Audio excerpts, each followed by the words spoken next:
Tudo começou como mais um caso de violência no interior do Brasil, mas rapidamente se transformou em uma das caçadas mais intensas e perturbadoras da história recente do país. Um homem, sozinho, desafiava a estrutura de segurança de um estado inteiro, escorregando pelas matas, fazendo vítimas com uma frieza que parecia irreal, como se não fosse deste mundo. Seu nome era Lázaro Barbosa de Souza, e a sua história ainda hoje causa arrepios em quem ousa revisitá-la.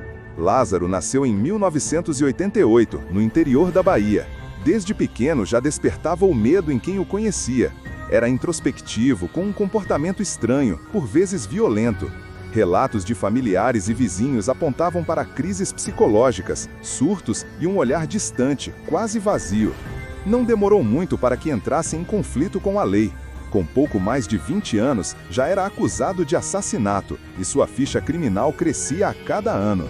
Mas o que realmente causou espanto não foram apenas os crimes que ele cometeu, e sim a forma como agia. Seus ataques iam além do simples roubo ou da violência física. Havia algo ritualístico, quase espiritual, no modo como invadia casas, fazia reféns, rezava alto, obrigava suas vítimas a acompanhá-lo em orações, queimava objetos e dizia estar em missão.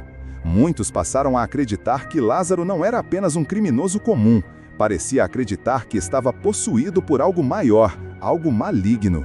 Em junho de 2021, tudo tomou uma proporção ainda mais assustadora. No Distrito Federal, Lázaro invadiu uma propriedade em Ceilândia e assassinou 4 pessoas da mesma família. Cláudio Vidal, sua esposa Cleonice e seus 2 filhos foram mortos com extrema brutalidade. Cleonice, a mãe, chegou a ser levada por ele, e seu corpo só foi encontrado dias depois, jogado em um córrego, com sinais claros de execução. Era o início de um pesadelo que duraria 20 dias. A resposta das autoridades foi imediata. Mais de 270 agentes foram mobilizados para capturá-lo. Helicópteros, drones, cães farejadores, viaturas, a maior força-tarefa policial dos últimos tempos.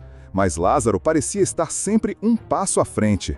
Como um fantasma do cerrado, ele se esgueirava pelas matas, atravessava rios, invadia casas, trocava de roupas, se alimentava de galinhas, frutas e alimentos que roubava dos moradores e desaparecia novamente. A população rural entrou em pânico. Muitos passaram a dormir armados, outros fugiram para a cidade.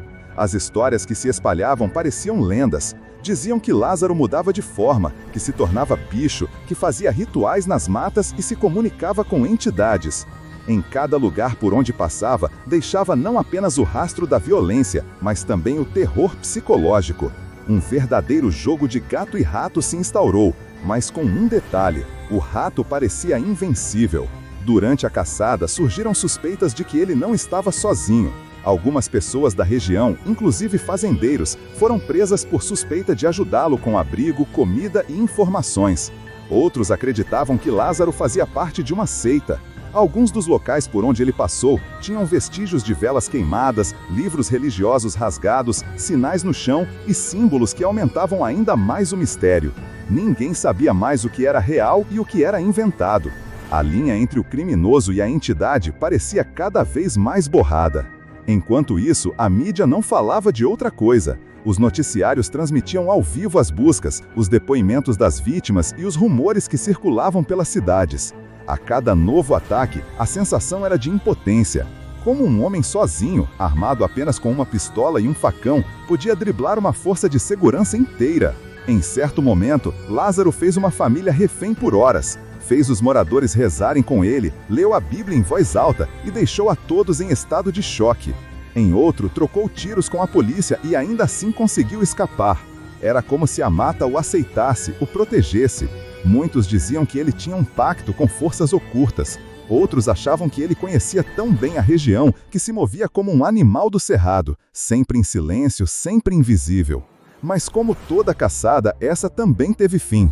No dia 28 de junho de 2021, após 20 dias de terror, Lázaro foi finalmente localizado na zona rural de Águas Lindas de Goiás. O cerco foi fechado. As forças de segurança, já exaustas, não deixaram brechas. Segundo a polícia, ele reagiu. Houve confronto. Lázaro foi atingido por dezenas de disparos. Morreu ali mesmo, sozinho, sujo, cercado de sangue e folhas. Com ele foram encontradas armas, dinheiro e uma expressão gelada no rosto, uma expressão que muitos dizem ainda não esquecer. A exposição do corpo de Lázaro foi ampla. Veículos de imprensa mostraram imagens dele sendo retirados do local, sem vida. Para alguns, era o fim justo, para outros, o início de uma nova lenda.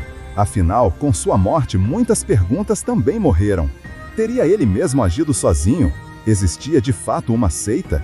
Quem o protegeu durante tanto tempo? E por que ele parecia acreditar que estava em uma missão sagrada? A verdade é que o Brasil nunca havia visto nada igual.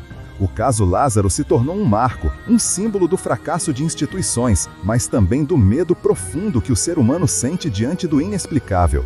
Porque mais do que seus crimes, o que assombra é o mistério. O que havia dentro da mente daquele homem? Um trauma? Um distúrbio? Uma crença? Ou algo muito mais obscuro? O tempo passou, mas o nome Lázaro Barbosa ainda ecoa nas regiões por onde ele passou. As vítimas que sobreviveram continuam tentando esquecer. Mas esquecer o quê? O homem? O monstro? Ou a sensação de que, mesmo com toda a tecnologia e força, ainda somos frágeis diante do desconhecido? E é justamente isso que nos faz refletir.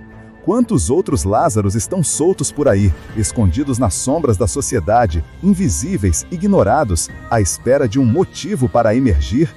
Talvez o terror maior não esteja nas matas, talvez esteja em nós mesmos, nos abismos que recusamos olhar, nos sinais que fingimos não ver. Gostou? Assine o canal Mergulho Desconhecido, deixe seu like e compartilhe.